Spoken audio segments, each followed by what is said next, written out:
балдар ушундай карамдуу болуп калганына Аллахыма рахмат. Достукка бекем. Бул эч качан сатпайт. Чыныгымда ишмердүүлүгү жагын карасам, мен буга жогорку баа берет элем. Иштеп аткан балдардын шартын түзүп берди. Производственный участоктогу рабочийларга кийим-кечектерди, сүт азыктары берилип жатат, ошондой эле дагы эле самын, порошоктору берилип жатат. Айлык акыбыз аябай жакшы. Жакшы көтөрдү. Татыктуу, жакшы адис директордун келгени биздин коллективге чоң бир пайда болду деп айтсам жаңылышпайм. Любой проблеманы жеңе алат, а бирок када адамдардын мамилеси аябай жаман да. Атам колхоз расцветте куручу болуп иштечи. Апам ошол эле колхоздо талаада иштечи да. Жайкысын температура 45-ке чейин барат талаада, өлө ысык. Апамдын эмгегин баалачы элем да, көрчү элем да. Ошо бизди багабыз деп апам иштечи эле. Сразу апаңызга баратасыз да. Ооба. Кандай сезимдер болот? Эне ким? Апам үчүн, энем үчүн мен аял затты ошо кичинекей кезимден баштап элечи, кандай бир периштедей көрчү элем да. Аялдардын баары тең эле ак, таза, периште болуш керек деп мен ойлочу элем да. Аял зат жөнүндө ушундай образ жаратты да. Ошо апам боюнча аябай жылуу сезим. Чынын айтайын, бир жумада бир апама барып турбасам, апам да сагынат, мен да сагынам.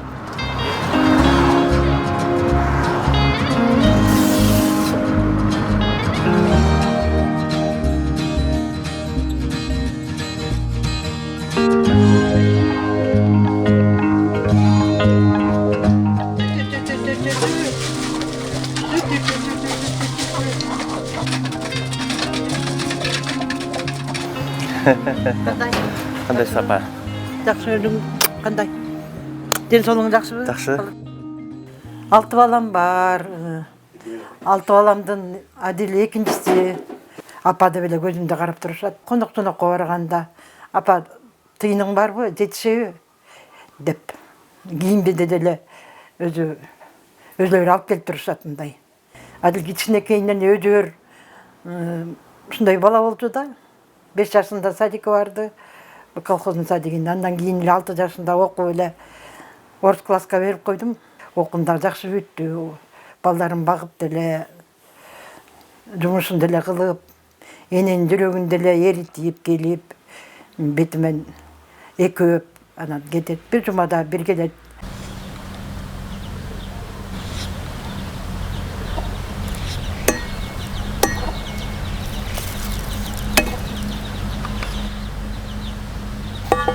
Генедейинен эмгекчил болду да. 13 жашында эле уйларды саап, боз деген жакка алып барып, өткөрүп, тыйындагын мунуга жоготпой, базарга барып, жүгөр сатып, анан кайра сатып, оокат кылып жүрчү да. Адилдин туулган күнүндө бир тыйын берип койсом, фотоаппарат сатып алып, мектепке барып, сүрөткө тартып, акча таап, бизди дагы багып, бир туугандарына дагы жардам берип, ошентип жүрдү. Мен чоңоюп өскөн үйүм ушул да. Кышында атамдын тонун кийип алып, кой кайтармай, жайкысын стройка. Эмгекке болгон сүйүүнү ким ойготту? Эмгекке болгон сүйүүнү мен оюмча атабыз эрте менен эрте тургузуп, оокат кылдырса, кичинекейибизде жаман көрчү элек. Жаман көрүп анан көрсө, ошол иштете берсе, баланычы эмгекчил болот экен да. Кандай жардам берип атат? Азыркы жумушуңузда? Азыркы жумушумда мен эми кандай гана иш кылбайын, баш отум менен кирип кетем да.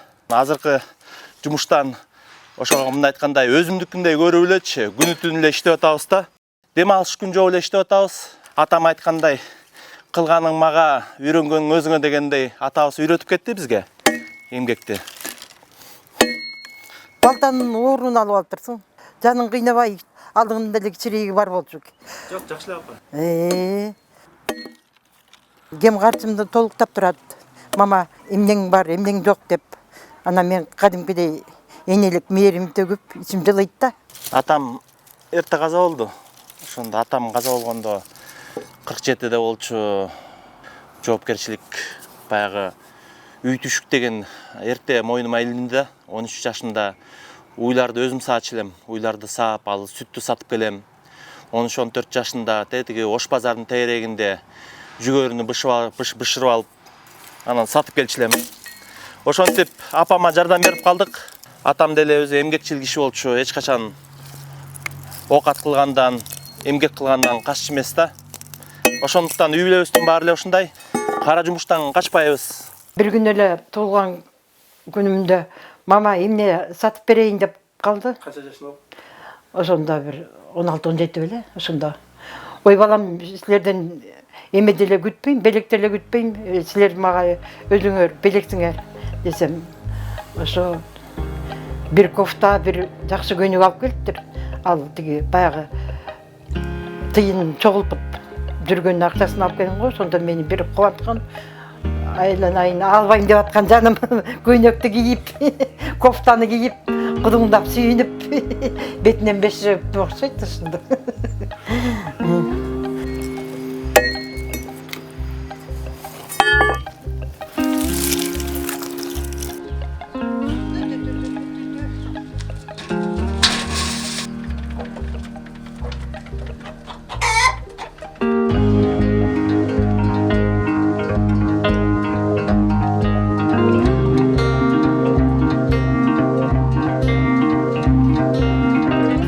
Сүрөттөр айтсам, мына могу Касинин жатаканасы болчу. Ушул жакта мен аграрныйда окучумун. Адил болсо банкта практика өтүп аткан кез болчу. Ошол кезде Кайрат банк деген жанында болчу да, практикант болчу бул кезде. Ушул кезде таанышканбыз. Жаңы эле ошо бүттү, окууну бүтүп, анан баягы жумуш сырасы табылбайт да. Жумуш таппай, кыйынчылык мына ошондо башталды. Экөөбүз чогуу жумуш издечүбүз. Анан бизде уже буяктан чыккыла дейт да, сентябрдачы. Чыгыш керек болуп калды. Анан каякта жашайбыз деп жашаганга жер издей баштадык. Анан могу голландец досу бар болчу.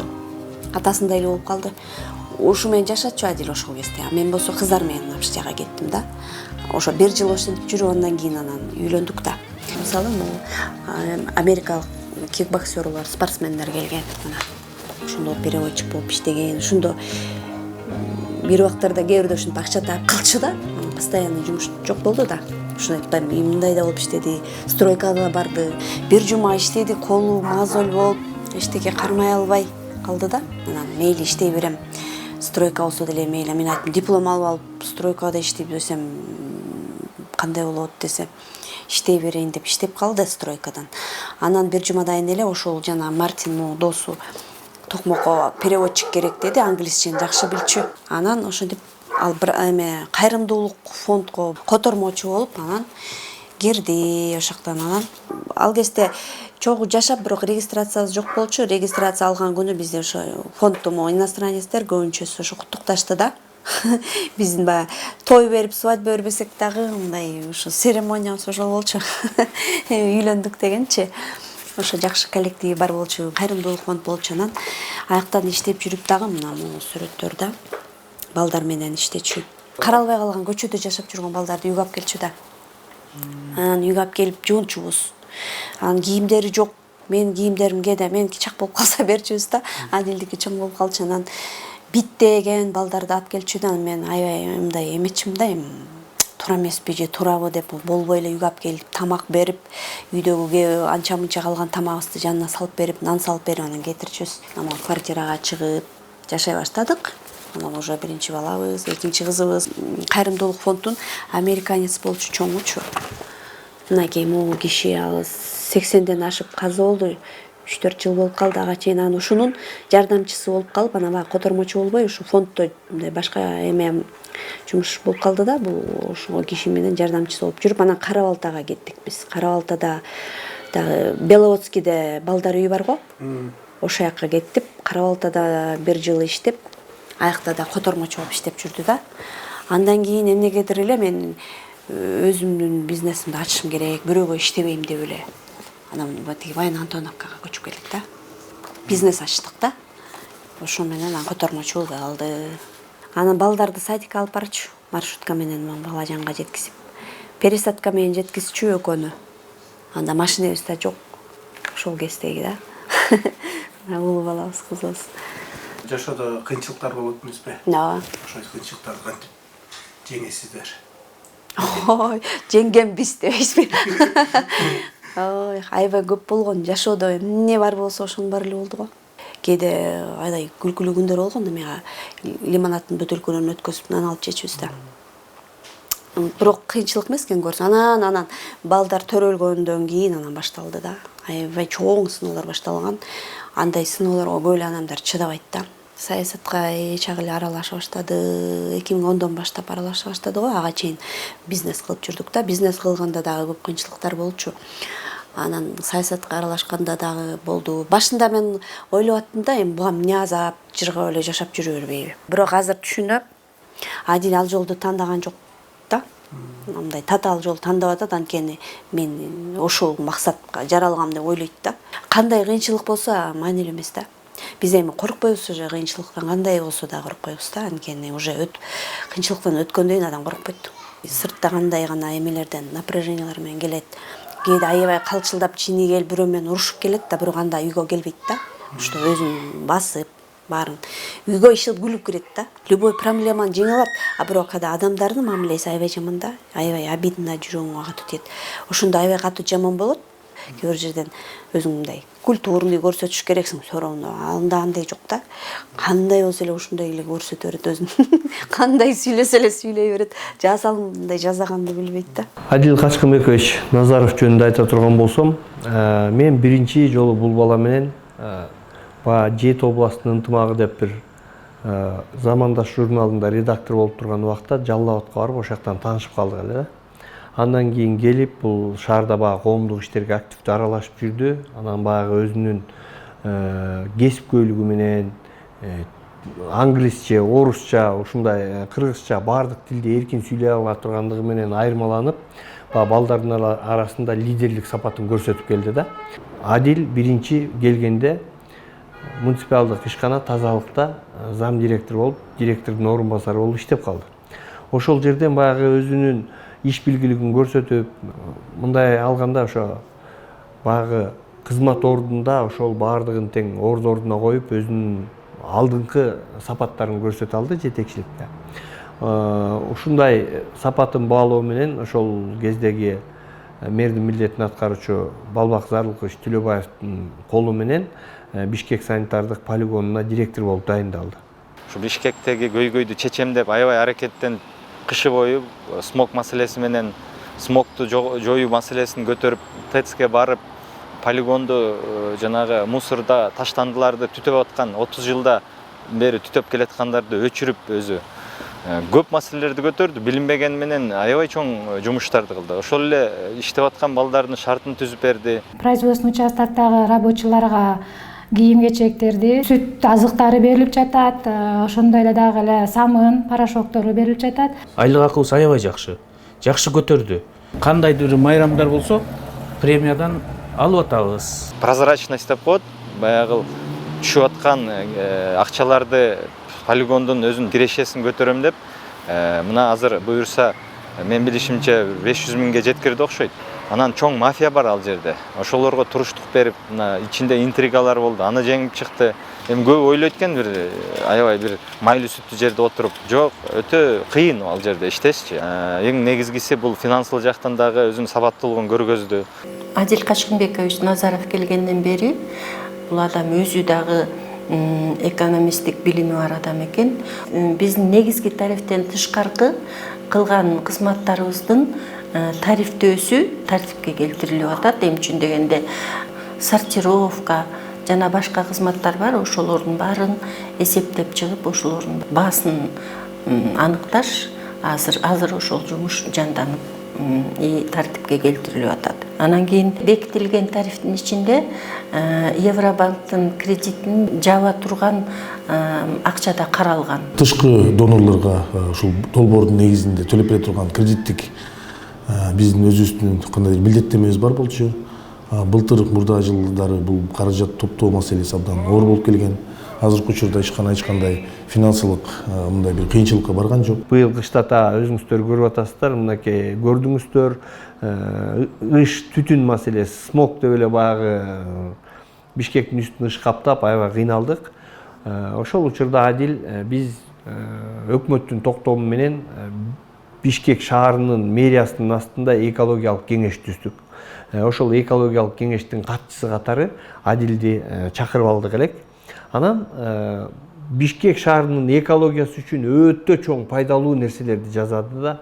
Мына экологияны ченей турган кайсыл жерге кандай баягы уровень экология баягы булгануу, абанын булгануусун ченеп, ар бир районго барып, күнү түнү ушу тытынып эле иштеп жүрөт да. Назарова я знаю еще, когда он работал заместителем директора в Тазалыке. Мы часто с ним встречались по роду нашей деятельности на всяких совещаниях рабочих в муниципалитете. И он тогда меня обаял своим трудолюбием и нестандартным мышлением на решение проблем. Иногда я поражаюсь его трудолюбию, когда, то есть, он может работать 24 часа в сутки, уходит самый последний и, возможно, приходит самый первый, потому что я прихожу на час раньше, и чаще всего даже бывает так, что он уже здесь. Адил Качкынбекович менен иштешип баштаганыбызга бир 5 айдан ашты. Ушул ишканада жетекчи болуп келгенден тартып. Биздин жалпы коллектив катары айта турган болсок, Адил Качкынбеков жетекчи катары өзүн абдан мындай жакшы организатор катары көргөзө алды. Экинчиден жумушка болгон өзүнүн баягы жоопкерчиликтүү мааниси, анан оптимизм менен ошол жана коллективди абдан жакшы бир жаңы деңгээлге чыгарып кой десем жаңылышпайм. Себеп дегенде биздин ишкана акыркы 2 жылда абдан чоң кыйынчылыктарга дуушар болгон, жетекчиликтер көп алмашкан, андан сырткары жанагы өзүнүн киреше булактарын жоготуп, функциясында калтырып жиберүү ушундай бир тобокелчилиги турган болчу. Анан Адил Качкынбекович келгенден бери ошол нерселер баягы байма-бай, шайма-шай аткарылып келатат. Демократиялык принциптер менен жумушту алып барат. Ошондуктан бул ишканада бир жоопкерчиликтүү, татыктуу, жакшы адис директордун келгени биздин коллективге чоң бир пайда болду деп айтсам жаңылышпайм. Мындай иштеп аткан адамга сын айткандар көп чыга берет экен чындыгында. Бирок мен жанында жүрүп, чыныгында ишмердүүлүгү жагын карасам, мен буга жогорку баа берет элем. Эң негизги баса бөлгүлүү айтып кете турчу нерсе Адил достукка бекем өтө. Бул эч качан сатпайт. Мен ишенген 2 адамым болсо, Адил ошонун бирөө. Эгер ишенген мен бир эле адамым боло турган болсо, ал демек Адил деп айта алам да. Недавно мне представился случай познакомиться с его супругой. До этого я знала, что, работая с заместителем директора НП «Тазалык», он устроил своего сына в это предприятие грузчиком. Меня этот факт несколько шокировал и удивил.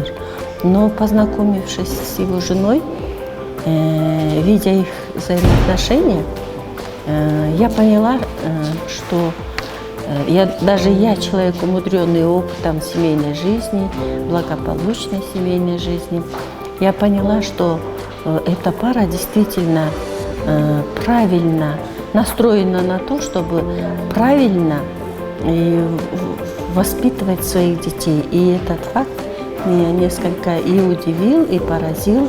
И, в общем-то, где-то я осталась в удивлении тем, что ну надо же, а ведь это тоже метод воспитания дает. Он хотел дать такое воспитание, которое у него в детстве не было.